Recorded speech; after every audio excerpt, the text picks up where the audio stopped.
မင်္ဂလာပါရှင်စီယုံမျိုးတော်မှာတဖန်ပြန်လည်ကြိုဆိုပါရရှင်စီယုံမျိုးတော်ဟာဆိုရင်မိတ်ဆွေရဲ့ဝိညာဉ်ရေးရာအသက်တာ၌ဘုရားသခင်ဖန်ဆင်းခြင်းကိုမျက်စိနဲ့မြင်နားနဲ့ကြားပြီးဝိညာဉ်အတွင်းထဲထိထိုးဖောက်ဝင်ရောက်ဖို့ရန်ကူညီပေးသော channel တစ်ခုဖြစ်ပါရရှင်ကဘာဦးကျန်ခန်းကြီးတီအခန်းငယ်73ထိုအမှုအရာကောင်းသည်ကိုဖျားသခင်မြင်တော်မူ၍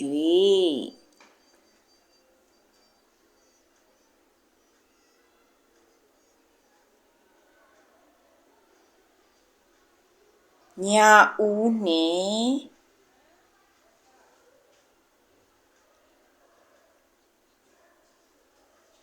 နနက်သည်တတိယနေ့ရက်ဖြစ်လေ၏